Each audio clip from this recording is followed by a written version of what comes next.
Hi, good afternoon, everybody. Thank you for joining us at Team Florida and Accenture. Chris Wren is hiding in the background somewhere, but he is online, and we are here with Gary Markle and Sid Edmonds, and they are going to talk to you today about transforming the customer experience in expressway mobility. But to get us started, I just want to thank everybody for being on here. The webinar is being recorded and will be posted online for Team Florida members. Attendees, please remember to use the Q&A feature located in the Zoom control panel to post your questions to the panelists throughout the webinar. Finally, Team Florida is issuing continuing education credit for Team Florida members who are registered and attend today's webinar.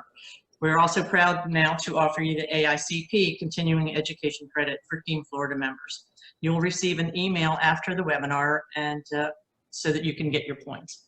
So I am going to go into the background and leave this to Sid and Gary. Thank you, Barbara, and thank you again to Team Florida and all of those that are dialed in on the phone or participating on their PC. We appreciate you guys' attendance today. So as Barbara said, we're going to talk today about how the customer experience is changing, for people, for how people move around, or what we call mobility, and what customers, and specifically the tolling expressway customer, are now and will be expecting in the future in the short, medium, and long term. Before we dive in, we want to do a couple quick introductions. So again, my name is Sid Edmonds. I'm our U.S. Transit and Transportation Lead here at Accenture. I've been with the firm for about 10 years. Prior to that, I spent the first half of my career in municipal infrastructure and transportation design and construction. I'm a civil engineer by training and as well as a registered professional engineer. Gary?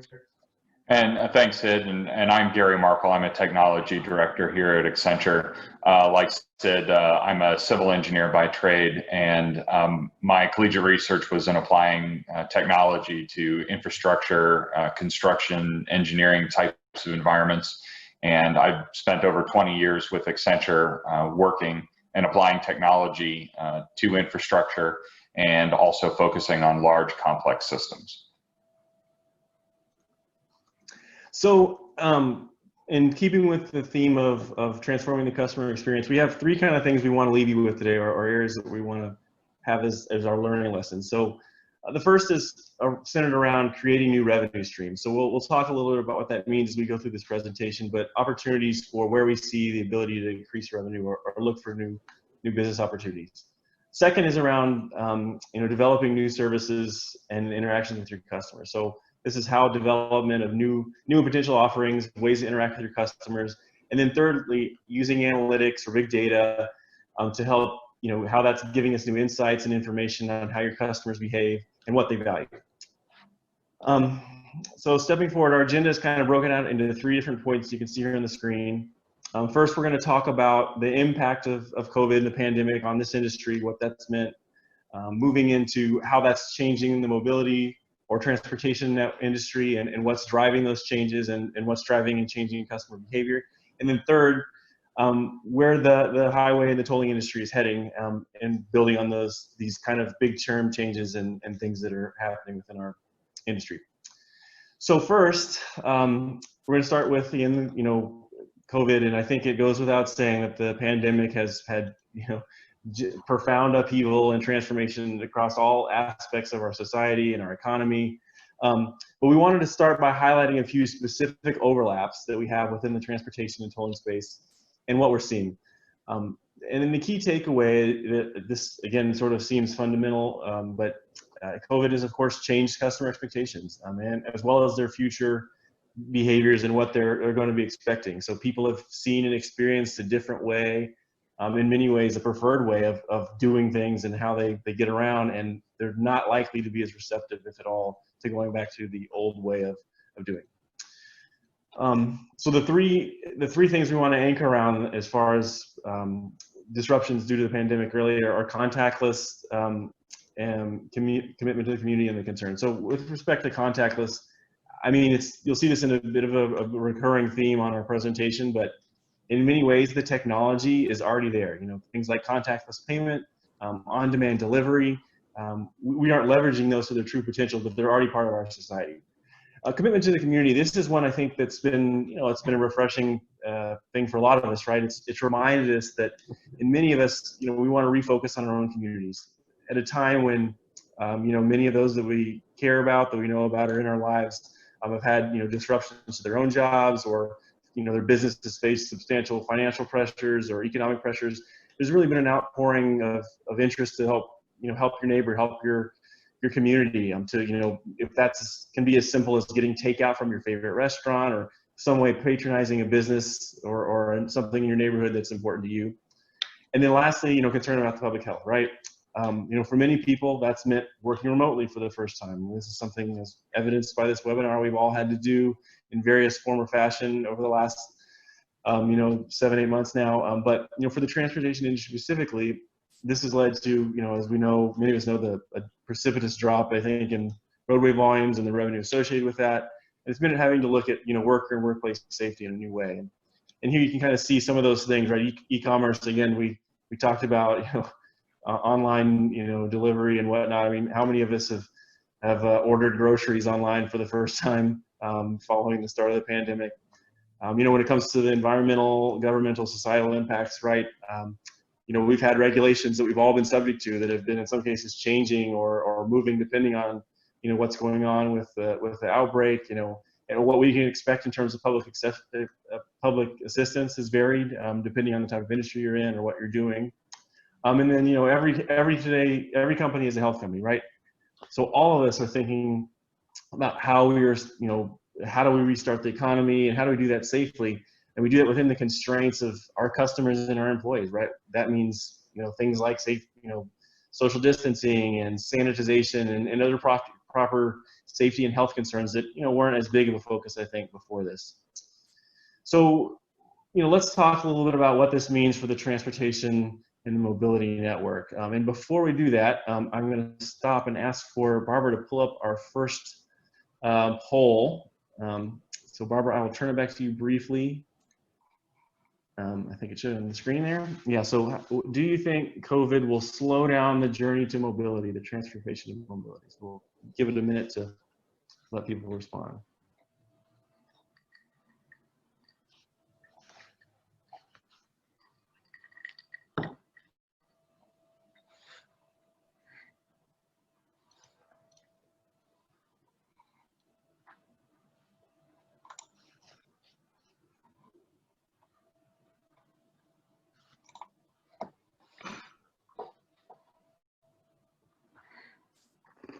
Barbara, I'll let you tell us when we've got a sufficient response rate. Will do. We're still voting, still answering.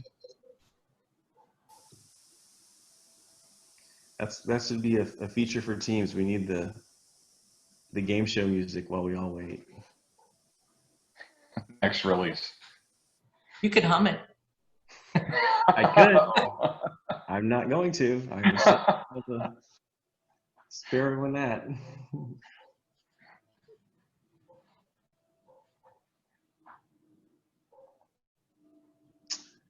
All right, so a slight majority are saying it will slow down.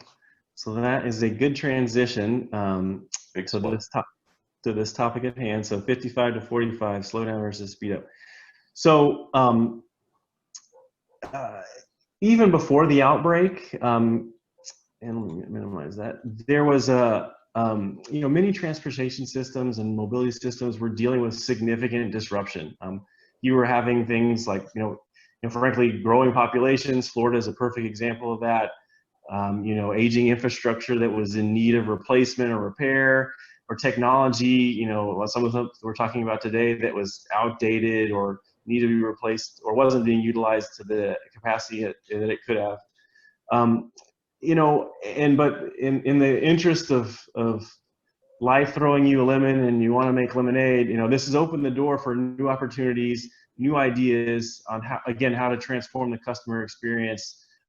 What new technologies, services, or even business models might be attractive today that weren't in the past. And so stepping through the kind of short, medium, and long-term impacts, we'll start with the short-term impacts. So, I think most of us, particularly within the transportation industry, are familiar with the fact that, shortly after this, there was obviously a significant decrease in, transportation services. There was a lot fewer cars on the road. If you worked in public transit, there was a precipitous drop off in, ridership. And so by extension, the financial impact was substantial. That being said, there's been a quick rebound, particularly within the tolling and transportation network, as people have come back.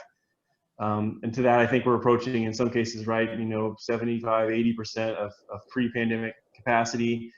People feel safer, right?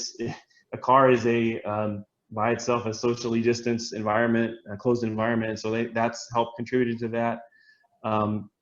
Thinking about moving into the medium term, some of the other impacts have been, the acceleration of infrastructure and capital projects. Those serve twofold. Both, one is an economic stimulus that helps create, economic activity in a time when that's a challenge for a lot of the economy. And then secondly, right, it's less disruptive on your customers. You have, for the first time in a long time, right, the ability to perform a big project with less traffic on the road, and certainly nobody likes to sit on that. And so to the extent that you can move that forward and less impact on your customers, that's always a good thing. I'm thinking back about the long-term impacts, right? And this goes back to kind of the question we posed at the top of that. The underlying premise of the need for additional mobility, additional transportation remains there. You've got growing markets, growing populations, the need for additional capacity, particularly as markets and economies return back to normal.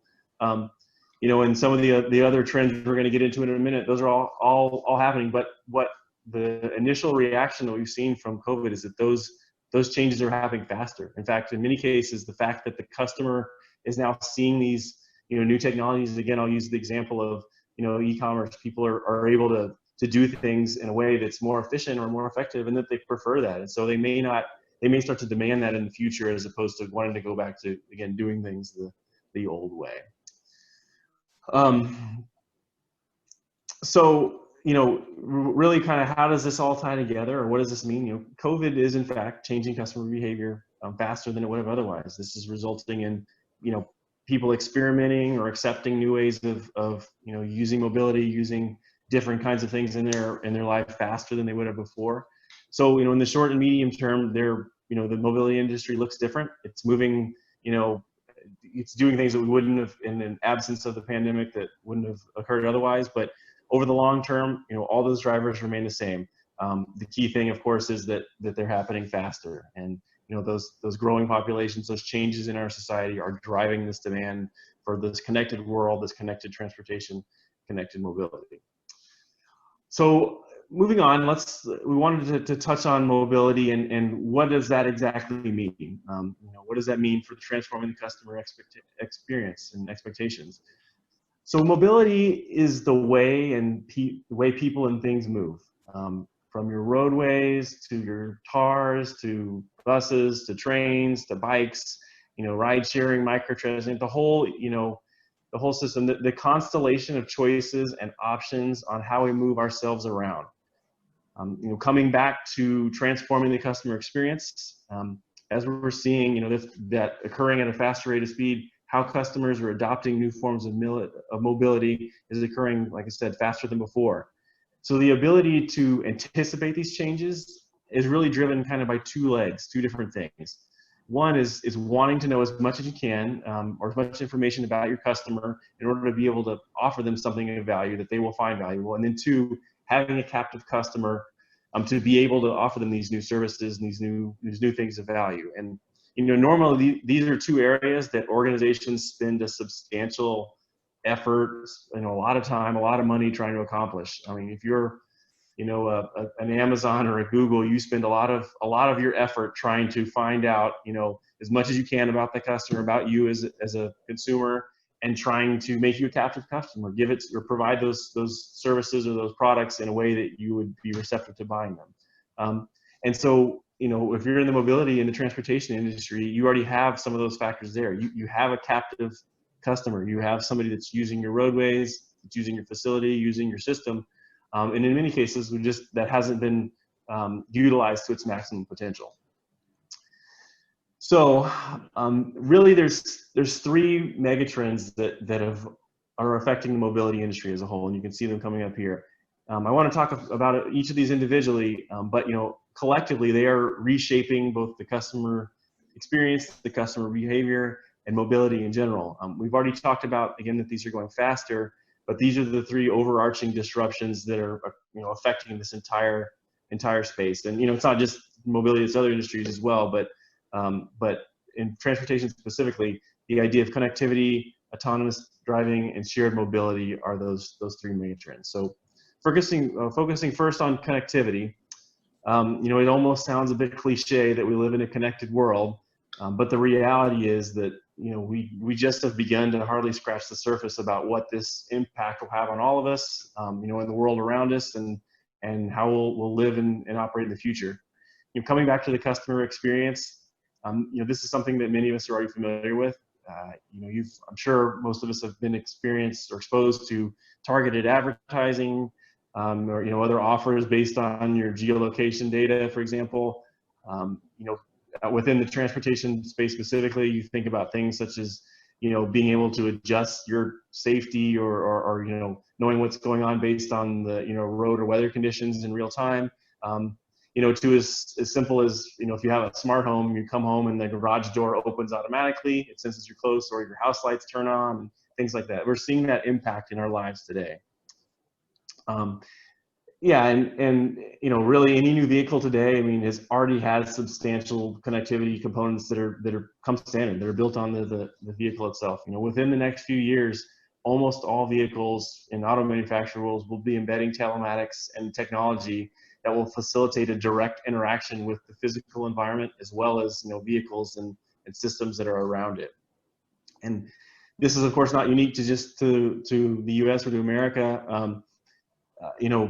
It's a global issue, right? Within the next decade, research has shown that Europe expects nearly half of all the driven, in their case, kilometers will be done using some sort of intelligent driver-assisted system to interact again with the built environment through the connectivity of the mode of transportation. This in particular, I think, overlaps with our next trend. But before we do that, we're going to stop a second again for another poll. So Barbara, I will turn it back over to you for our next question.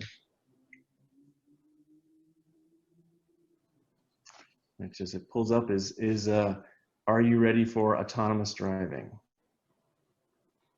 There it is.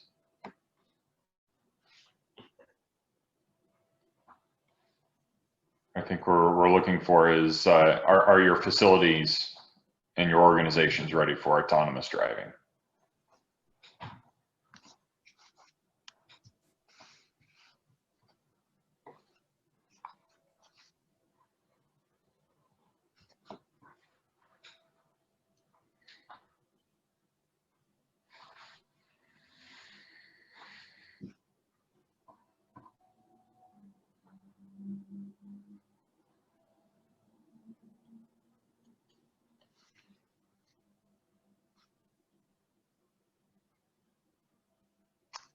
All right, so the majority say no. Again, I think about the same split as before, 45 yes, 55 no. So thank you again for participating. So, it somewhat depends on who you ask, the when and where of autonomous vehicles and how much they'll be part of our world. But in general, most parts of the mobility industry and the transportation industry are betting that autonomous vehicles are still in our not so distant future. Most large automotive or OEM companies are banking on a world where the majority of people won't own personal vehicles, or certainly not to the degree that we see today. It's fair to point out that autonomous vehicles are taking longer to reach our market or society than I think initially was expected. That's in part due to the fact that there's been, while some technical progress, it's more expensive, right? I think it's a little more expensive, a little more challenging than initially expected if you'd asked people, say, 10 years ago. But it is there. For those of you that were able to attend the Team Florida event in Jacksonville or familiar with it, there was a presentation by the Jacksonville Transportation Authority on their ultimate urban circulator, the U2C program, where they have vehicles that are now operating at level 4 autonomy. So in other words, there's no people, no interaction at all. They're able and capable of navigating themselves safely through their environment. You know, so it's an example that that's happening today. You know, the next trend is shared mobility. Again, a little bit connected to the autonomous vehicles, but you know, as new ownership approaches, you know, like things like subscription-based or vehicle-on-demand services, that's how we're seeing the world evolve. This includes, you know, increased use of, you know, various forms of public or group rapid transit. Again, maybe a little bit impacted by the COVID outbreak in the short term, but you know, as societies become more urbanized, as more people, you know, demand a different forms of mobility, our shared mobility, this is as a key factor or a key driver of that. And then lastly, the long-term impact is of course, you know, tied to the above. It's likely resulting in decreased private vehicle ownership, not necessarily vehicle, you know, operation as a whole, but you know, concepts like mobility as a service and other alternative transportation and mobility modes continue to disrupt what we're seeing in the industry. Yeah, and so these really lead to kind of several emerging concepts, namely that, you know, buying transportation like you do other subscription services, you know, use it as you need it is likely what we'll see in the future. There is likely to be, you know, levels of service, right? So you can buy the premium option or the economy choice based on your own individual needs or situation as it may depend, which could vary, you know, from day to day or situation to situation.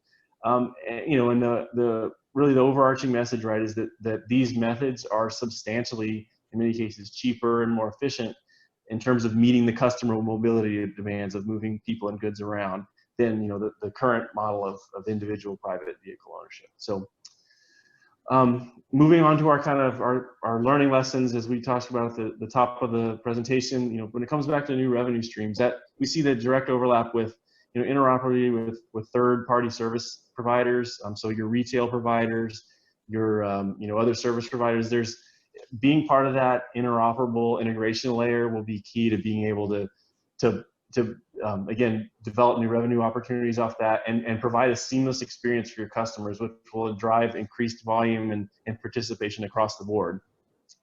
When it comes to developing new services and interactions, you know, again, we talked about the real-time driver assistance and safety information. The ability for the built environment to communicate with you directly is one that's definitely, you know, happening now and is certainly in the not too distant future. You know, and then increased mobility access. So, right, you know, leading the way within mobility to drive that differentiation of choice of those mobility service options gives you the chance, you know, for a different customer experience. Again, transforming, you know, how people interact with their mode of transportation. If you're not concerned with, you know, the vehicle itself or the vehicle itself, but instead on how you get there, you're more engaged with, you know, the journey itself and what's happening between those two destinations. And then lastly, analytics and big data, right? You know, understanding and tracking customer behavior, you know, being able to understand what customers value, right? This gives you the confidence to know what your customers really want, what they value. One example that comes right to mind is, depending on your, you know, where you are within what industry you're in, you know, the idea of personalization or customization is a key driver for many. And, you know, a lot of people think that's sort of an overarching trend that's applicable in every environment or every situation. Transportation is one of those places that you've really seen, you know, a difference there, that people value personal space more than they do the ability to customize a particular journey. You know, and the ability to meet customers where they are, right? So provided, again, that there's, you know, no drop off in performance, again, the idea is that it's cheaper and much more efficient a way of meeting customer demands with this being able to have different mobility services that could impact people how they choose to, you know, where they choose to live, where they choose to work, and whatnot. So I'd now like to hand things over to Gary, and so he's going to talk about the trends that we just covered that are reshaping mobility and transportation as a whole and how they affect the highway and the tolling industry specifically. Gary? Thanks, Sid. And as Sid was talking, we'll talk about how the changes in mobility are going to manifest themselves themselves on the highways, and how we see highways and expressways adapting in the new world of mobility. And with this, we have a final poll question. Barbara, if you could pull that up for us.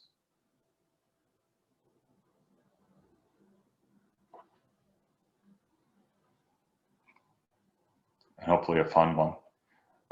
Once you get to a point where your car can drive itself, what's the activity you most look forward to doing when you're behind the wheel?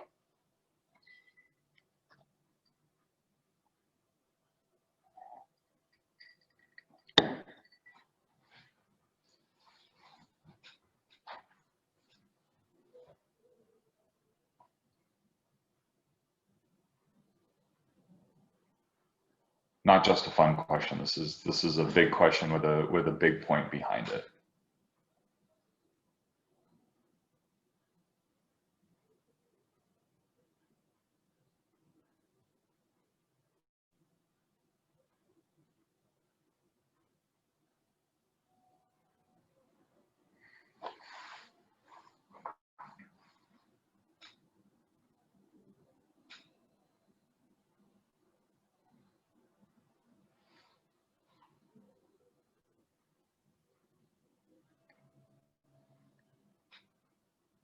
And the results mixed between having a cocktail, reading a book, taking a nap, lots of cocktails in the future of mobility, and then other. I think the big takeaway from this this question is once autonomous vehicles are with us, drivers are going to be doing a lot of other things other than concentrating on the monotony and all of the things it takes to drive the vehicle, get from point A to point B, and we'll talk more about that in just a moment.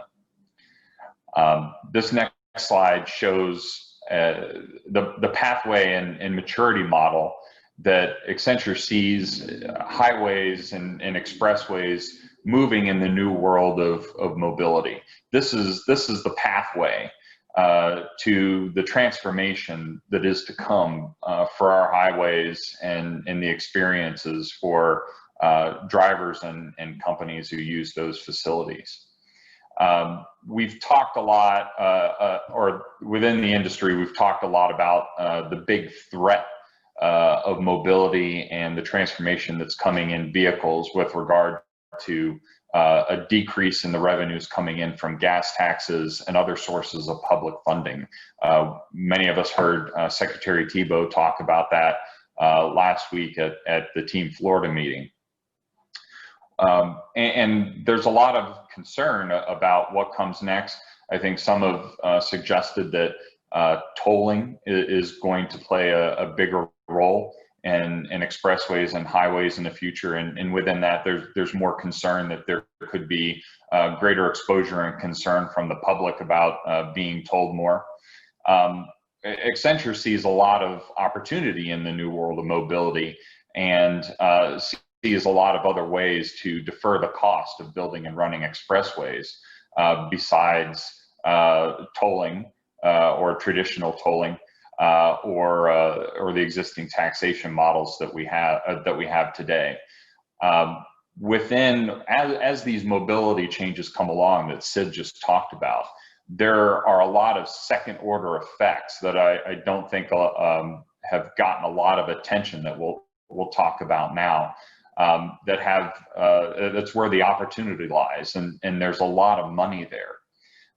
But this transformation journey is really about first achieving operational excellence, and that's the baseline state that everyone's trying to achieve to have the foundation of processes, people, and systems to build and grow and be ready for the future. The second step that we see facilities moving to is bundling services, adding on things for drivers and transportation companies using roadways that involve more than moving people and goods from point A to point B. And the end state is a customer-centric ecosystem. And that's really about providing personalized features and services to the consumers who are using the roadway. And this is a trend that is coming, whether people are ready for it or not. There are external parties that are driving it, and as Sid mentioned earlier, we see the COVID situation driving demand for these types of things, and it's no longer just a concept.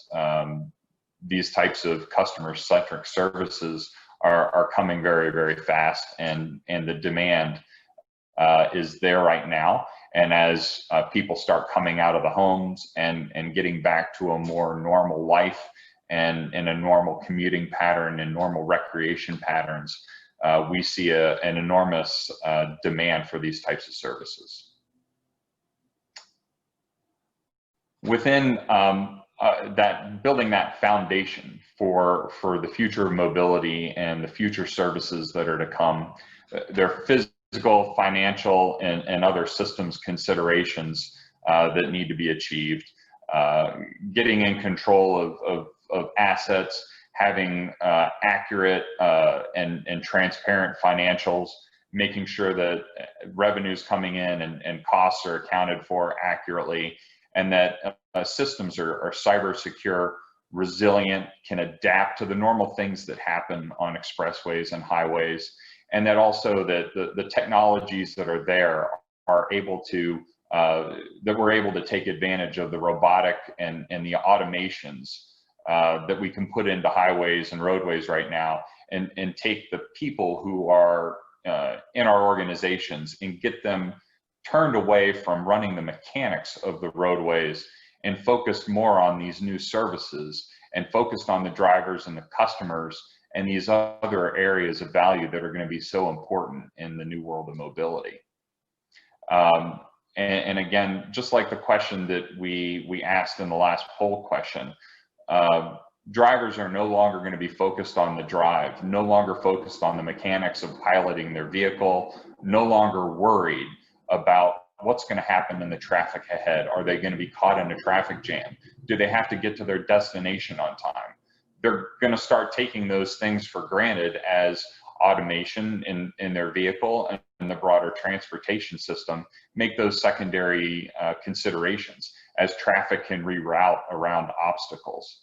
And these drivers are going to become consumers. They're going to have more time to look to the side of the roadway, more time to deal with other diversions during their journey, and even stop and smell the roses. And on the next topic, as far as moving into bundled services, some of these things have been around for quite a while with expressways and roadways with regards to gas and convenience concessions within the right-of-way. We see that a lot in tollways. Rest stops and truck stops, sleep areas, those have been a part of expressways and roadways for a long time. That's something that may be an asset that is underutilized and may be more important in the future world of mobility. Parking is also going to be important, charging as well, and then logistics and the automated and electronic toll payment collection that a lot of toll operators are driving to right now. But looking down the road, there's the integrated mobility that Sid was talking about earlier. And in addition to that, integrating the roadways is going to be a key piece of this. Drivers acting as consumers are no longer going to, they're not going to have so much patience for the transition between different types of roadways. As they go from a public highway to a tollway, they're going to expect a seamless and transparent experience.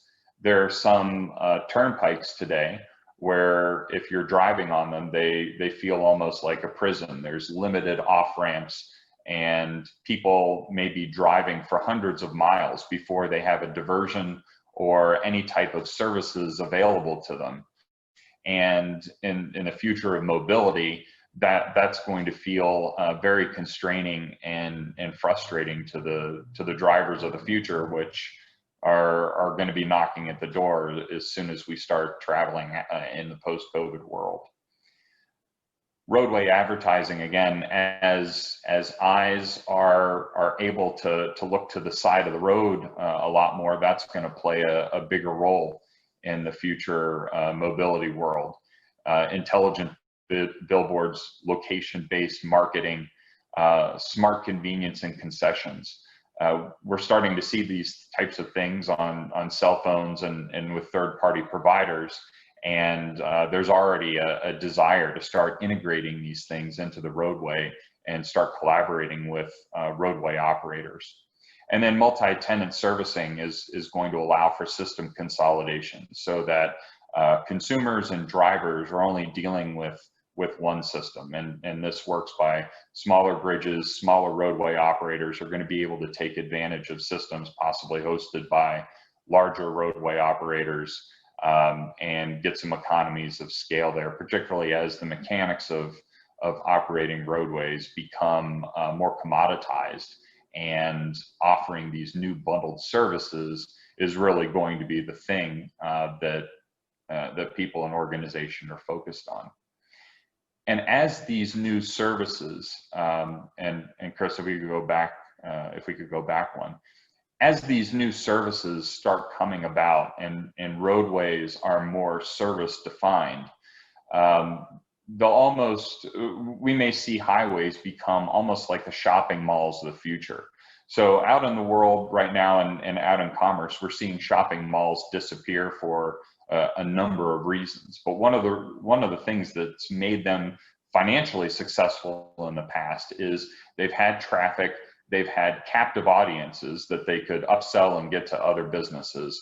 They've had a lot of eyes of consumers there, and they've had lots of room to put in services and businesses. In the future, roadways and expressways and those major arteries are going to have that same benefit. People, drivers, and passengers aren't going to be able to escape these major arteries, and they're going to be there. So that real estate that we have as a part of our highway and our expressway facilities is going to become even more valuable. The real estate outside the right-of-way is going to be even more important and even more valuable as those shopping malls disappear, and consumers are going to want more convenient options. And that's going to be right along where they're traveling. As they're not worried about getting caught in a traffic jam, they're going to have more time to plan in getting on and off ramp, and then running their errand and getting back on. We've seen also that, for a long time, the concept of the milkman is gone. The milk delivery is never coming back yet. In the current digital world, there's a lot of companies that are trying that with various levels of success.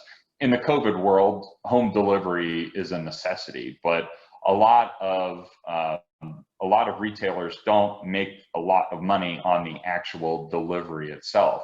So in the future world of mobility, there's probably some room there for products and services to be offered alongside roadways at a discount, particularly if these merchants can provide convenient services along the roadway, and they can avoid the expense of that local delivery. It could be very easy in an autonomously driven vehicle to just punch in a stop to get off of an on-ramp, pick up your grocery order that's already been ordered, and get right back on your way, particularly if there's a large discount in it. And then once those services are there, the next step is to get to the consumer-centric ecosystem. And that's about delivering the personalized experiences to drivers. And it's not just drivers of personal vehicles, it's also the commercial vehicles. I have relatives who drives trucks for a living. And when I talk with them about work, the big thing that is always on their mind is where they've gone, the services and the things that they've done at certain stops along the roadway, all of the gadgets and things that they have in their trucks, and the things that they can do along their journey. So even though the transportation company may not be concerned so much with the amenities and services along the roadways, the folks behind the wheel, whether they're in a passenger vehicle or commercial vehicle, definitely are. So in this consumer-centric ecosystem, highways and expressways are going to look a lot, and they're going to have to operate a lot like retail enterprises today. And that means differentiated mobile apps. So instead of a mobile app offering the same type of functionality we would give to a driver, say in a tolling context, the same type of functionality that they would do to manage accounts on the web, that mobile app needs to have differentiated functionality that plays off of the technology platform that is location-based and gets to know them as a person and can offer things to them in real time. Payments on notification. So we see a lot of demand, particularly in the tolling industry, for consumers to make anonymous toll payments. And anonymous toll payments doesn't mean that there's no relationship or that customer's not known. They just want to make that on demand or on notification. There's the third parties are also a big part of the consumer-centric ecosystem. So service aggregators, if you're in the tolling world, you probably know companies like BestPass really well, that take all sorts of services that operators need, or that transportation operators need for weighing their vehicle, transponders from all different roadways across North America, bundling them all up into one package to give their customers what they need in a very convenient way. That's a great example of that future demand being moved up. Even if those highway and expressway operators aren't able to cooperate, there's enough demand that third parties can come in and facilitate that interaction. And as well, the targeted marketing is another concept that is very key in a retail concept, and that's coming to highways and expressways as well. And the way that that manifests itself for retailers is essentially a customer will walk in the door, or they will start an online interaction, and the first thing a retailer does is they ID that customer. I figure out who they are physically. The next step is they'll use credit card and other analytics available to them to take a look at that consumer's patterns, their history, and start making decisions about what can be offered to them and how they can make some upsells. We see this all the time in our mobile devices today. If you interact with Google, it's running algorithms. It knows what we purchased from other retailers, and it's giving us advertisements that are highly personalized. And our roadways and our expressways, again, having this captive audience, having the captive passengers have an opportunity to be parties of this and get financial benefit from it, and start deferring the cost of building and maintaining the roadways. There are retailers, for example, who have the technology and are putting this to use, which will recognize vehicles coming into their parking lot. They can recognize customers by the vehicle. They can recognize customers with video cameras by their gait and the way they walk coming into a store, and quickly send intelligence to salespeople to say, customer ABC has just walked in the door. They bought a big screen TV last week. They're probably going to need some power strips. You can probably sell them a new speaker system to go along with their TV. And based on analytics, we know that 80% of the customers who bought that model of TV came back for this, this, and this. That type of thing, those types of technologies can be put to work on roadways. We can take a look at vehicles. We can understand through the time of day who the likely driver is and start offering personalized services to them.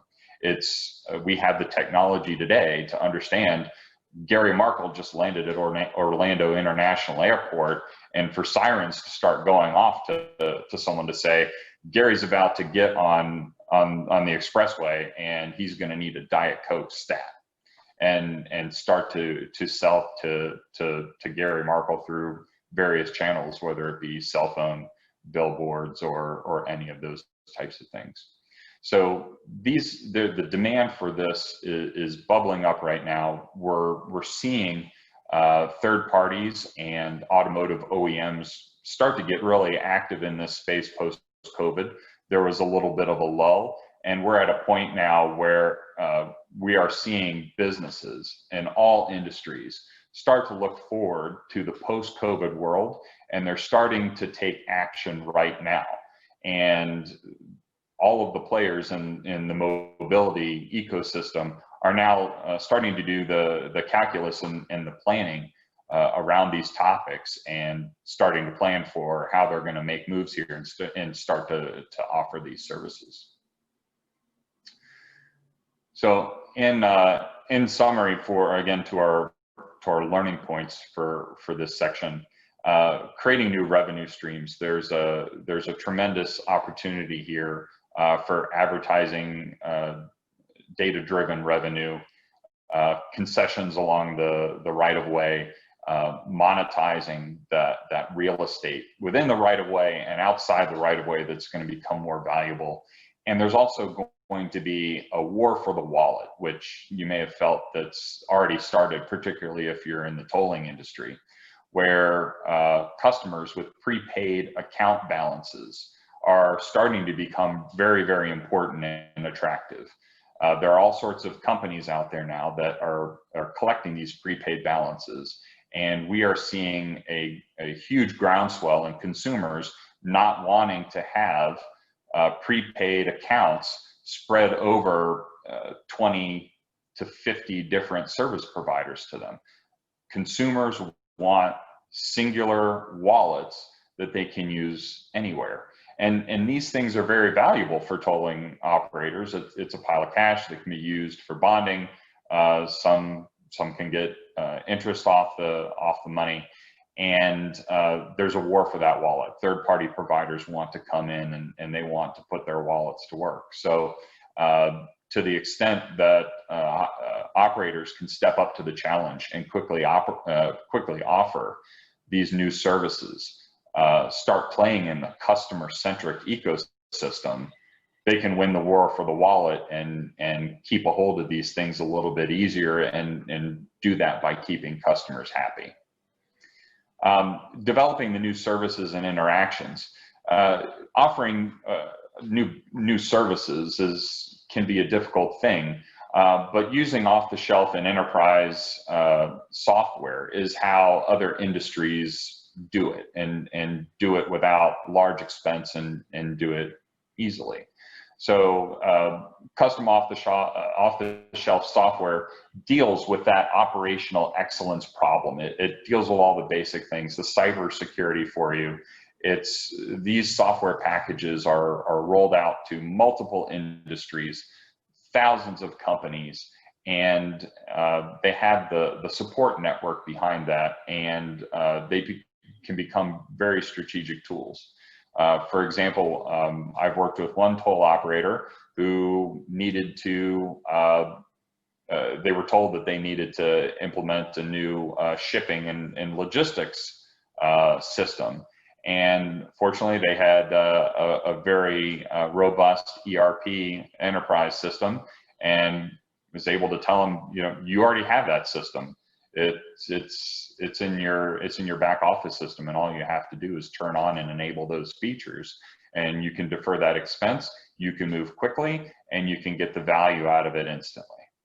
And so those types of softwares, moving away from custom solutions, are going to enable highway and expressway operators to jump on new services and do it quickly and be nimble like other industries. Real-time data processing is also key. As we get to know customers, and as we cater to them as they're on roadway facilities, we need that data in real time. We can no longer rely on batch processing of data and getting this information 24 hours late. System consolidation is something the consumers are also going to want. They're going to want a seamless feel. And then the analytics and tools are also important to getting this work. We need to identify the driver, locate where they are, understand the true state of assets and what's available out there to be monetized, and then understand the driver and customer behaviors and patterns. And then summing up everything that we discussed today, again, there's that opportunity again to monetize the vast array of assets that are out there on our roadways today, get more out of the real estate, develop new services for customers, and provide personalized experiences for them, and then get to know, do the transformation, get to know drivers as customers, and achieve operational excellence, deliver the bundled services, and provide also the personalized services that they demand. So thanks, Gary, and thanks everyone to Team Florida and everyone on the call again today for your participation. We hope you found this valuable, and we'd like to leave you with, on the screen, there's a QR code if you'd like to learn anything or learn more information about what we covered today, or some additional points of view that we have on the industry. Please go there and visit that. And Barbara, I'm sorry to mean to cut you. No, it's okay. I just wanted to let you know you do have a Q&A. Yes. If you want to take the time and answer that. Absolutely, yeah. Okay. I think we've got a good bit of time for questions. All right. This is from Hugh Miller, and he said, I would like to confirm my impression that the mobility services you are discussing are for the most part independent of physical elements along the highway. So I'll start with my perspective, and Gary, I'll turn it over to you. But in short, yes, Hugh. I mean, so our view of the world is one that's of interoperability and open architecture. That namely, you know, the kind of services and systems we're talking about are in many cases both interoperable with other platforms and systems, but in addition are independent, in fact, of the physical infrastructure of the system. Gary? Yeah, I think in the past, as we've looked at the future of mobility, physical infrastructure, networks, gantries, those types of things, embedded sensors in the roadway have always been seen as a key thing and a barrier to enabling mobility in these technologies. But with the demand swelling, we're seeing networked and other ways of doing things start to pop up, and we're getting workarounds for this physical infrastructure. One example I can provide is we piloted an innovative program to use a cell phone as a toll transponder a couple years ago, and we found that one of the limiting factors was cell phone tower reception, and started getting into the calculus of what it would take to get 100% localization of a cell phone signal to use a cell phone as a transponder on the tollway. And over the past couple years, providers like Waze have stepped up with Bluetooth enabled solutions that can be set up in these areas to fill the gaps. And they've developed a technology that completes that, and that they're using for their services that they provide for companies like I think Lyft is their big subscriber who has similar types of problems when they need to locate their vehicles by GPS. Network connectivity is, physical wires are starting to go away. Things that we didn't think possible 5-10 years ago, particularly with the speed of cellular networks, satellite networks, are all fundamentally changing as we speak. So, I think the physical infrastructure is becoming less of a barrier as every day goes by.